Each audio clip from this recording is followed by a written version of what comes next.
Global fire পাওয়ার 2024 বাংলাদেশের অবস্থান কোথায়? বিশ্বের শক্তিশালী দেশগুলোর তালিকায় বাংলাদেশ কত নম্বরে? 2024 সাল বিশ্ব রাজনীতির সমীকরণ যখন প্রতিনিয়ত বদলে যাচ্ছে, ঠিক তখনই দক্ষিণ এশিয়ার এই ছোট্ট দেশটির সামরিক শক্তি দেখে অবাক হচ্ছে বরাবর শক্তিধর রাষ্ট্রগুলো। হ্যাঁ, আমরা কথা বলছি আমাদের বাংলাদেশ নিয়ে। সম্প্রতি প্রকাশিত গ্লোবাল ফায়ার পাওয়ার 2024 ইন্ডেক্স বাংলাদেশের অবস্থান ঠিক কোথায়? গত কয়েক বছরে আধুনিক মারণাস্ত্র, ড্রোন টেকনোলজি এবং ফোর্সেস গোল 2030 বাস্তবায়নের ফলে কি সত্যিই বদলে গেছে বাংলাদেশের র্যাঙ্কিং? আজকের ভিডিওতে আমরা তুলে ধরব পর্দার আড়ালে সেই রোমাঞ্চকর তথ্যগুলো। বাংলাদেশের সামরিক শক্তির নতুন রূপ। একসময় বাংলাদেশের সামরিক শক্তি মূলত সংখ্যার উপর নির্ভরশীল ছিল, কিন্তু এখন সেই ধারণা বদলে গেছে। আজকের বাংলাদেশ এগোচ্ছে স্মার্ট ডিফেন্স সিস্টেমের দিকে। তুরস্কের বিখ্যাত বাইরাক্তার ড্রোন, অত্যাধুনিক সাবমেরিন এবং শক্তিশালী অ্যান্টিশিপ মিসাইল সিস্টেম সব মিলিয়ে বাংলাদেশ তার আকাশ, স্থল ও নৌসীমান্তকে পর্যায়ক্রমে দুর্ভেদ্য করে তুলেছে। থাম্বনেইলে আপনারা যে বিশেষ কমান্ডো বাহিনী ছবি দেখেছেন, তাদের ট্রেনিং ইকুইপমেন্ট এখন আন্তর্জাতিক মানের। কিন্তু প্রশ্ন হলো, এই বিশাল প্রস্তুতি কি গ্লোবাল র্যাঙ্কিংয়ে প্রভাব ফেলতে পেরেছে?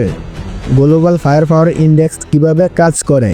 গ্লোবাল ফায়ার পাওয়ার ইন্ডেক্স কেবল অস্ত্রের সংখ্যা দেখে নয়, বরং একটি দেশের জনবল, লজিস্টিক সক্ষমতা, প্রাকৃতিক সম্পদ, আর্থিক শক্তি, প্রযুক্তিগত অগ্রগতি সবকিছু মিলিয়ে হিসাব করে। 2025 সালে বাংলাদেশ ছিল বিশ্বের 37তম শক্তিশালী সামরিক দেশ, কিন্তু 2024 সালের পূর্বাভাস বলছে নতুন ফাইটার জেট, ডিফেন্স সিস্টেম এবং আধুনিক প্রযুক্তি যুক্ত হওয়ার ফলে বাংলাদেশের শক্তিমত্তা আরও কয়েক ধাপ এগিয়ে যাওয়ার সম্ভাবনা রয়েছে। বিশেষ করে দক্ষিণ এশিয়ায় ভারতের পরেই বাংলাদেশের এই অবস্থান অনেক আন্তর্জাতিক সামরিক বিশেষজ্ঞদের কপালে চিন্তার বাজ ফেলেছে। ভূরাজনীতি ও নিরাপত্তা চ্যালেঞ্জ। বর্তমান অন্তর্বর্তীকালীন সরকারের অধীনে এবং ডক্টর মোহাম্মদ ইউনূসের বিশ্বব্যাপী গ্রহণযোগ্যতার কারণে বাংলাদেশের সামরিক কৌশলে কি নতুন কোনো পরিবর্তন আসছে? একদিকে মিয়ানমার সীমান্তের উত্তেজনা, অন্যদিকে বঙ্গোপসাগরের নিরাপত্তা।